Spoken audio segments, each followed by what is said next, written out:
What's going on, guys? Nathan Lombardi here with Lambeau Media. Christian Bergman, former pitcher for the Seattle Mariners and Colorado Rockies. And welcome back to the Walk It Off podcast for week 2, episode 2. And we will later be joined by a very special guest, Jenny Cavnar. She will be joining us later for this week 2 podcast episode. But before we get into that guest appearance, we have 3 major topics to talk about. We are starting to see some MLB players opting out for this 2020 MLB season. There will also be no minor league baseball during this 2020 season, and the schedule's just released this Monday. So let's jump into all of that, and let's kick it off with the players opting out. We're starting to see some players opting out due to this COVID-19 stuff. Players such as David Price, Felix Hernandez, Mike Leake, Joe Ross, and finally a major one, Ian Desmond. Christian, what are your thoughts? Well, I mean, look, it's really up to the players as individuals to decide if they're comfortable, doing this or not. And, recently it came out that Major League Baseball had been a little lackadaisical about the testing protocols. And so I'm sure that doesn't do much to instill confidence in the players. So, I don't necessarily blame those guys. If they don't feel comfortable, they shouldn't have to do it.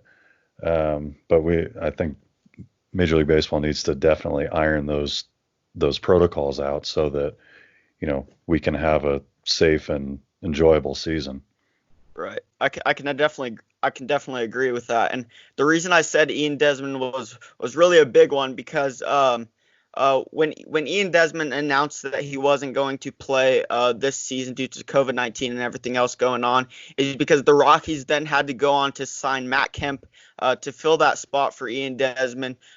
So Christian, that's definitely going to be something that we're going to start seeing if we start seeing more MLB players with MLB experience starting to opt out. And if a team needs an extra player, they're going to have to go on to sign a new player for a roster spot. You obviously had MLB experience, Christian. What would you do if you were in this situation? Honestly, it's kind of hard for me to say because I'm not there. Right.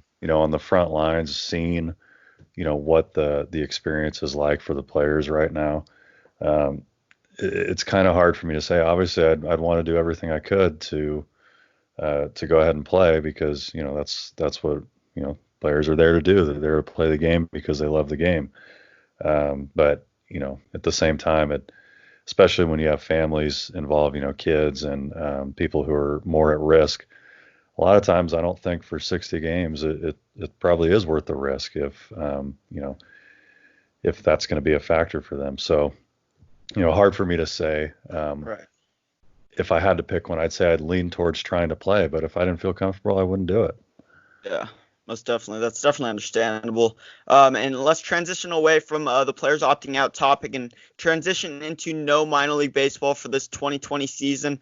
Christian, there's obviously no minor league baseball. MILB just announced this somewhat recently, but you mentioned that they're possibly going to start a small league, 2-league team in Nashville to replace minor league baseball to try to at least get some sort of baseball in. What's that all about? Well, it's kind of an interesting proposition because that was going to be independent of any major league affiliate or major league franchise. So really what Nashville's trying to do is put together a league, if you can call 2 teams a league, of players who weren't, signed to contracts, and just to try and draw people to their stadium if they're allowed to do that. So that's the idea behind that.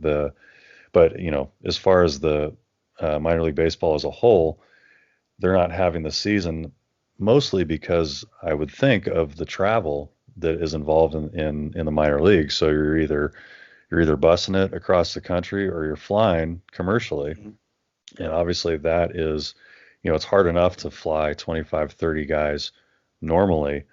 And then with all this other stuff going on, flying an entire team, from one place to another, not even taking into consideration safety stuff. Just logistically, it would be a nightmare, I'm sure, because, planes aren't allowed to be as full and whatnot. So, the minor league teams, the agreement between the minor league team and the major league team is the major league team will supply players. The minor league team will give them a place to play. Right. So the major league, all the major league teams have basically said, we're not sending any players this year. So as a result of that, the minor league franchises, whatever smaller city it's in, they can't afford to run a team and have to pay, even there's all this talk about paying minor league players more. These minor league franchises don't make enough money in the smaller cities to pay a whole team of players. That's why independent ball is so financially unstable, because the independent ball teams have to pay the players. There's nobody else overseeing it. So that's kind of why that's going on right now. Yeah, for sure. You mentioned the financial side of things. I think what's something is that a lot of people aren't looking into is that for most of these minor league teams, most of their income is off of people in the stands and people buying tickets. So we're gonna be seeing a big financial problem for a lot of these minor league teams. Yeah, if they're not allowed to have people in the stands, yeah, they don't have giant TV deals like the major league teams do.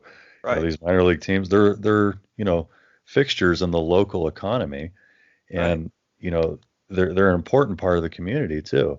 So it's really sad to think about the fact that some of these minor league teams may not be able to stick around for much longer, and the fact that even before all this, they were talking about eliminating, I think it was 15, 20 teams, something like that, some of the lower level teams, in order to pay the players more.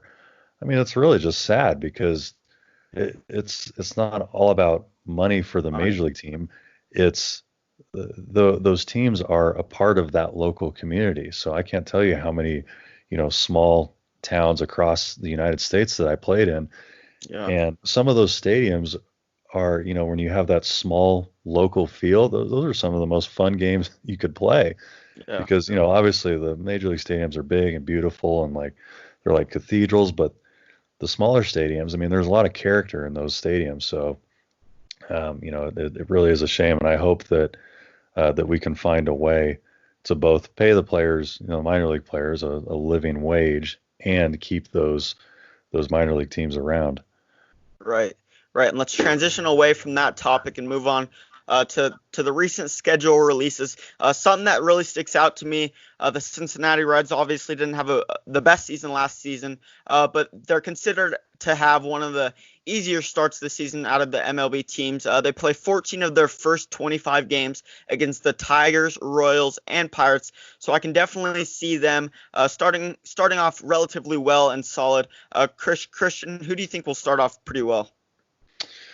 It's hard to say, because I'm sure you can look back through countless years. I think a few years ago, White Sox started off really hot, and they ended up in last or second to last place. So what's interesting about this season is, because of how short it is, it's really anybody's game. Like whoever's hot right off the bat, they could ride that momentum all the way towards the end, and it's really anybody's game. So I think it'll be interesting to see, and like you said, the impact the schedule has.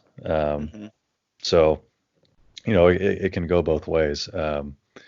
So really the biggest consideration is who starts off hot, and who can ride that hot streak as far as they can. So it's hard for me to pick one team, but I'm excited to see what happens.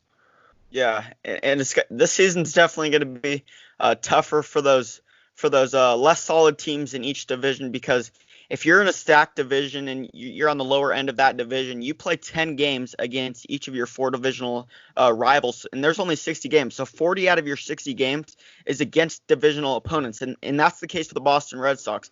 They play 13 of their first 23 games against the dominating Rays and Yankees. Like you said, it's obviously anyone's game, because it's definitely a short season. So, like you said, it'll definitely be an interesting season. Yeah, I agree. In the divisional stuff, sometimes when you play a team over and over and over again, what happens is, you get in like this this groove where it seems like you're always facing the same Right. pitcher or the same lineup, and it can be good and it can be bad, because if you Right. struggled against that lineup before as a pitcher, if you struggled against that lineup before, you think, oh God, now I got to try something different this time. And the opposite is also true. If you dominated that lineup, you think, okay, I'm going to dominate this lineup again. Or if a pitcher, threw really well against you, your lineup's like, oh, we got to figure this guy out. So it can go both ways. I'm not sure which way it's going to go, but it'll definitely be fun to watch. Yeah, for sure. Now that we wrapped up those three topics, that was definitely a good conversation about those three very interesting topics about the recent news. And let's transition into the Jenny Cavnar appearance. All right. What's up, everybody? Today we're joined by a very special guest, Jenny Cavnar. She's from Aurora, Colorado originally. She's a graduate of Colorado State University, host, of course, of the Rockies pregame show, occasional sideline reporter, two-time Emmy Award winner. Spent over 10 years covering Major League Baseball, and in 2018 became the first woman in 25 years to do play-by-play for Major League Baseball. She's a wife, a mom. Welcome, Jenny. Good to see you. Hey, thanks. Thank you so much. I really appreciate that intro. You did a fantastic job. Oh, thanks. And yes, I'm used to introing you, so this is a fun twist.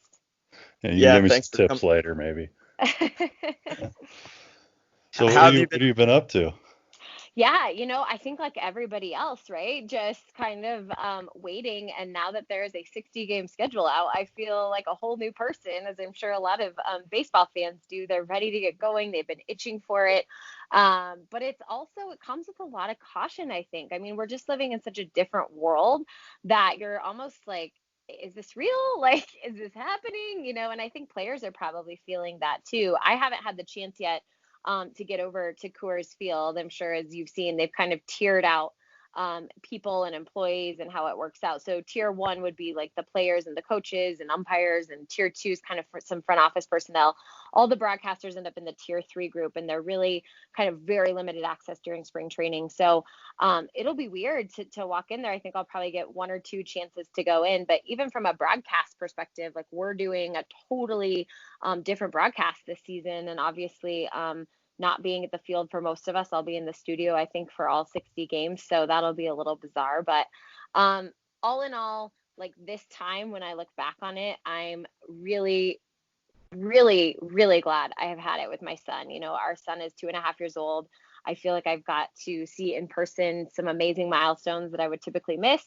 So I've tried to look at the bright side of what, coronavirus has meant, and COVID, and staying inside and staying safe and all those things. And, just try to get some extra family time in. But just like all of America, we're chomping at the bit to get out and do something. So it'll be nice to get back to somewhat of a work schedule. Yeah, that's definitely a positive, being able to, spend time with your family and those that you love. So, you mentioned you're not going to be able to like actually go down and talk to the players like in game. You said you're not even going to be at the stadium. No, I don't think so. I think right now the plan is all 60 games, I'll be in the studio. Initially, we had talked about maybe traveling someone, and I probably would have been that person. But really, the way the guidelines are set up, it's going to be really hard to do. So at least for now, that's the plan. Our play-by-play team, Drew Goodman and Jeff Houston, will most likely be at the field for home games. So they'll be at the field for 30 games, and then they'll be in the studio with us calling the games off of a monitor for all the road games.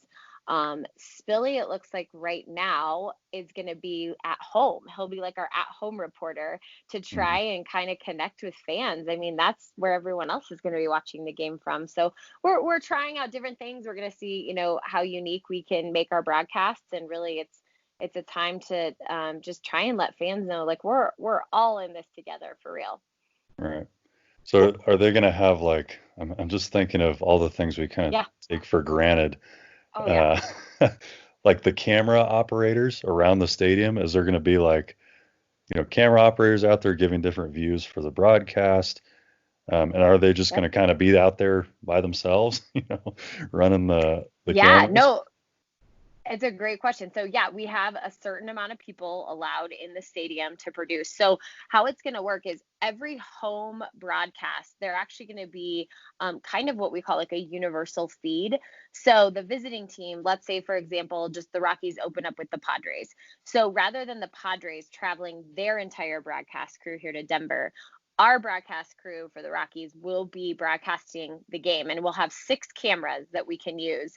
And then we have a production team back at our studio that's cutting the game. That's the term, cutting the game, whatever we would use, that you see at home.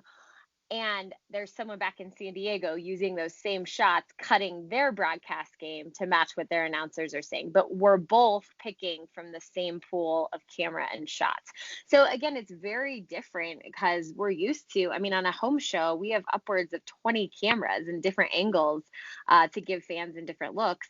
And same on the road, we're used to taking our own crew. So if the play-by-play team, if Drew gets into a story about a specific guy, we have our own camera guys to shoot that guy and match, the pictures to the story. So it's just going to be unique for everybody. And we're just going to have to be really patient, I think, throughout the whole process. But like I said, we're still working through some kinks in how we're going to cover the games for fans. But I think it's going to be unique and it's going to be different. And hopefully it's going to be something we can all enjoy. Yeah. What did the day-to-day look like for you during quarantine as far as baseball coverage goes? Yeah, it's really hard. I think like everyone else, I kind of felt in no man's land for the first couple of weeks. Nathan, I was calling basketball. I was doing the Big Sky women's tournament in Boise when everything shut down. So literally, like I was there on a Wednesday night. I did 2 semifinal games that were awesome. We were going to have Thursday as an off day, and then the championship game was Friday. So we got off the air on Wednesday night, and the commissioner came over and he was like, hey, just watch your phones tomorrow. Like a lot is changing. And Right. I woke up, 9 hours later, and that morning they're like, tournaments canceled, women's tournaments canceled. 2 hours later, NCAA tournaments canceled. 2 hours after that, spring trainings canceled. And I was planning on flying from Boise down to Scottsdale. So really, like within the matter of 8 hours, again, like everyone else, our whole world's changed. Luckily my husband and son were with me, so we kind of ended up hanging out in Boise a couple extra days. Flew back to Denver, and by that Monday, we were in stay-at-home order here in Denver. So the first week was kind of a lot of just like, what do we do? How long is this going to last? And I think our group think was like, oh, okay, like, we'll be back at this in a couple weeks or a month. And then it became like, maybe in 6 weeks we'll be back at it. And then all of a sudden you're like, is there going to be a season? Like your Right. emotional roller coaster was crazy. But we finally settled into a good routine. We maintained doing a weekly show called The Club. And it gave me a good chance to connect with players. I mean, just as I'm going to connect with them this season, all of our press conferences are on Zoom. All of our interviews will be on Zoom. So I was kind of setting up, interviewing a different player every week, kind of checking in what they're doing in quarantine life. We tried to make it fun. We, had Trevor Story show off his shoe collection in his closet. I think it just gave fans like this deeper connection with players because again, we're all in it together. They're stuck at home, we're all stuck at home. So that was a really neat way, I guess, for us to connect fans to players during the shutdown. But once that routine, it was great to get into one, but it definitely got old. And I think once they started talking about baseball and the labor agreement, was going back and forth so much, it got really hard to be like, how do we follow this? How do we update fans? How do we maintain, some sort of communication wavelength when like we're not on the air every day doing a Right. Major League Baseball game? That's kind of our bread and butter is doing games. So it definitely became difficult. But now, again, that they've started, we're all just looking forward to July 24th. Yeah, most definitely. And Christian mentioned you obviously were born and raised here in Colorado. You went to Yeah. college at Colorado State University. How meaningful is it for you to cover your hometown team, the Colorado Rockies?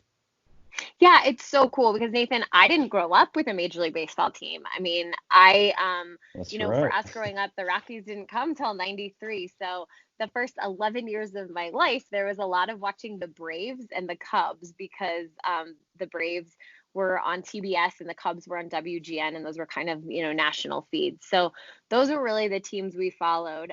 My dad is a longtime high school baseball coach. He coached at Smoky Hill and at Regis Jesuit. So We love baseball. We're a baseball family. And he got in with a couple other families, a couple other teachers and coaches, and got season tickets right away. So when Coors Field opened in 1995, I have a lot of fond memories of going. We sat right up the first baseline. So you got to watch Andres Galarraga for a couple of years, and then Todd Helton came in. So I was very spoiled watching those two and the Rockies. And then I think for me, it was just the opportunity to even get into baseball. I never thought that would happen because we didn't really have regional sports television as it is now. I mean, sideline reporters really weren't a thing even when I was in high school in like the mid 90s, late 90s. So I initially started out in broadcasting, thinking it would be like college football or the NFL. And so Right. my first opportunity in baseball was with the Padres in 2007. And the first game I covered, I remember being on the field for a pregame show, Padres Dodgers, the energy in the stadium, like looking around, talking about baseball, all of a sudden it just clicked. Like it felt like I was home. And that was a really cool feeling. So then I loved my time in San Diego. What a cool place. Bud Black was the manager for the Padres. So I felt really lucky that he's back here with Colorado now. But after Right. my 5 years there, we lost the rights, the regional rights for TV, and we all got laid off. And I didn't really know which direction I was going to go. I had a chance to move up to LA and possibly do some Dodgers games, but they didn't even have a full slate of games then. And Alana Rizzo, who was a longtime sideline reporter here, left for a job with MLB Network at the same time. And it opened this door to come home. And I just really never thought I'd get the chance to come home and work for my hometown team. So to get to do that has been really special. And then to obviously have my dad and my mom be able to watch every night, and my family, they're like, oh, that's what you do, like that. It's really cool for them too, which is fun. And then again, just the people. I mean, the Colorado Rockies organization, as Christian knows, is so special. It's like a family. I mean, there are a lot of people that have been around from the very beginning in 1993, and the people that they've added as of late. I mentioned Bud Black and some of the coaching staff. I just feel really lucky with the people that I get to go to work with every day. Yeah, for sure. And you made baseball history in 2018, like Christian mentioned in the intro, being the first woman to do play-by-play in 25 years. Were you aware of this at that time?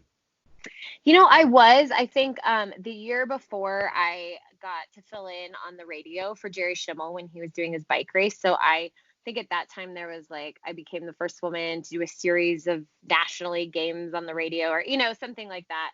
And there was a couple of reporters that called. And so I knew going into it, there would probably be some historical significance, but I didn't understand the amount of tension that it was going to gain. And it was pretty overwhelming. Here I am, trying to even figure out a routine, like how to call a game, how to prepare for a game, all of those things.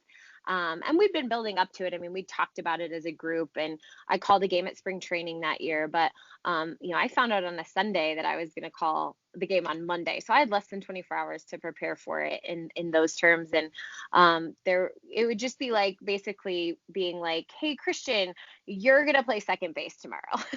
That's kind of how it would be, because I know how to prepare as a sideline reporter. I know how to prepare as a host of a show, but I didn't have any way to go about my routine to prepare to do a game. So I've learned so much. I'm still learning, obviously, but now I've called 10 major league games and feel like I have a little bit more of a routine. But again, I still need so many more reps to go about it. So once I got to the field that day, all of a sudden, I became the story. And that's really uncomfortable when you're the reporter who's always telling the story. And it felt very bizarre. There were a lot of local media there, some national writers, and kind of the scene that followed up on that was pretty crazy. But I think through all of it, what I tried to realize and what I'm really grateful for is the idea of representation. Growing up as a little girl, I thought I wanted to be, as I mentioned before, a football sideline reporter, because that's really all I saw on TV in terms of females that were broadcasters. That's, who I saw. So that's what I thought I should be. I didn't know I could do play-by-play. I didn't know I could host a show. So those opportunities that have come along, I've tried to take them just as a challenge, as an opportunity. I've tried to get better at the craft, but I've also tried to learn that, that's my responsibility right now. I'm supposed to open that door a little bit more for the next generation. And hopefully there are some younger girls that were out there watching that saw something in what I did that day and can dream a bigger dream than I was able to. Yeah, that's definitely an inspiration to a lot of people, I'm sure. So I got to ask, fire up the fountains, planned or in the moment? Come on, dude. Be That honest. had to be planned. It had to be. So here's how it went, which you'll die laughing, Christian. So like Spilly, Corey, Huey, Drew. I mean, whenever you're just kind of around, and even like Thomas Harding, who writes, for the team, the joke is like, what would your home run call be, right? Like everyone thinks they have this like great home run call. And so once it became like planned that spring training that I was probably going to get the opportunity to call some games, like Corey and Spilly were just on me, like, what's going to be, Jenny? What's your home run call going to be? Like, you better practice. And I, like, once I found out Sunday I was going to call the game, I'm like, oh my gosh, I just watched that game Sunday in the press box. Like, what's my home run call going to be? And Charlie Please don't Blackmon hit a hit homer. a home run. Yeah, Charlie Blackmon hit a home run, and the fountains came up. And I think I tweeted something about, like, I don't think it was fire up the fountains, but it was something about the fountains. And I looked at Corey and I was like, I think I have my home run call. So he made me practice it with him as we were walking out to the post-game set that day. And then that night I went home and my husband played MLB The Show. And he was like, I'm going to play the Rockies and the Padres because that's who you're calling tomorrow. Like, just, go for it. Like, let loose. So I tried it on him and he was like, ooh, I like that. Like, that's good. And we like tweaked it a little. And so it was so funny because when Nolan hit that home run, like, it was not like Spilly's like, oh, it's a no doubter. I don't know why you didn't just call it. It was not a no doubter. If you go back and look at the replay, it was like, honestly, I don't know how you can tell from up there because first of all, you can't. Like, sometimes you just can't. Second of all, it was a line drive. Like, it was a laser to left field. And so I was like, how did you know that was out, Spilly? So I kind of like, as I'm calling it, I remember glancing out of the corner of my eye, and Spilly's like this. And so I did the call, and all of a sudden, like, I was nervous because I didn't hear anything. And I like glance over, and him and Huey are just like, yeah. And then they like started high-fiving me because I didn't tell them what I was going to do. I wanted it to be a surprise for them. So that's all the deets there, Christian. That's awesome. I love it. Thank you for your honesty. So you also did some work for several other sports networks as well, including the San Diego Padres, like you mentioned a bit earlier. Was it hard for you mentally at all to transition from the San Diego Padres to the Colorado Rockies? It wasn't because they were in the same division. So that was actually a really cool thing. I mean, obviously the Rockies being, like you said, my hometown team, you kind of keep tabs anyways. But there were just so many rivalry games between the Padres and the Rockies when I was covering them. They played a 22-inning game. They played game 163, if you'll remember, that ended up in the Rockies' favor. And so there was kind of this cool, again, like I said, rivalry that had developed. And I was pretty nervous going into spring training in 2012 because it's a brand new clubhouse. I mean, so much of our job is relationships. And for the last 5 years, I had built that in San Diego. And, there's new guys on the team every single year. Guys leave through free agency, whatever it is. But you kind of, you just build this camaraderie with the guys that are around. So I was like, wow, I'm starting all over, like a 40-man roster at spring training. It's going to be hard. And day one, of course, this won't shock Christian, but day one, I'm like on the field. And Drew Goodman was with me, and he was being nice and introducing me to some players. And like Carlos Gonzalez walks up to me and he's like, hey, you're that girl that covered the Padres, right? And I was like, yeah. He's like, cool, welcome to the Rockies. And I was like, oh, thank you. Like, that's so nice. And then like Tulo came up and introduced himself, and like Todd. So it was really cool to have that. And then I think too, just being from Colorado and having that connection with some of the guys. And then over time, like all of a sudden, some guys that were with the Padres, like Nick Hundley, was now on the Colorado Rockies. So it's just like the game is so small, as Christian can tell you, and the relationships are so important. And so it was good for me to build a home quickly, but also to not have to move to a new city. I mean, that was a big deal for me. I was moving home. I had a lot of familiarity here. I knew Denver. I had family, so it wasn't like I was moving to the East Coast and covering an American League team all of a sudden and a fish out of water. Like, it was a very comfortable transition. Yeah, most definitely. Well, that wraps up everything I have. Christian, do you have anything else to add? No, it was great talking to you, Jenny. Great seeing you again. Yeah, it was great talking to you guys. Yeah, we really appreciate you coming on, and congrats on all of your accolades throughout your career thus far, and there's definitely more to come. And once again, we really appreciate you coming on. Hey, thanks so much. Congrats on your podcast. I look forward to listening to it, and I'm sure you guys are super excited for baseball. So congrats to all of us that we get to watch. We are. Yep. Thank you. All right, take care. You too. Let's transition into the fan question from Austin Martin Coverage on Instagram. He asked us our World Series predictions for this 2020 MLB season. Christian, I'll start it off with you. What do you got? Now, I don't want to hear it when people tell me that I'm biased, but I really do think this. I think the Rockies have a legitimate chance this year. And the reason is because I think their pitching staff, Freeland, Marquez has been solid. Right. Hoffman, I think they're going to bounce back, and they're going to bounce back strong. And they have something to prove, and they've always got their lineup behind them. So I think the shorter season will benefit them. It's hard to maintain, over a full season in Denver. Sometimes that can wear you down physically. So I really think they have a legitimate chance this year. Yeah, for sure. I can't say I definitely 100% agree with you, but they do have players like Nolan Arenado and Trevor Story on that left side of the infield. My World Series prediction for this 2020 season is the New York Yankees. They have the capability to retain amazing bullpen pitcher Aroldis Chapman, and they also have the capability to sign Garrett Cole to a massive contract to bulken up their starting rotation as well.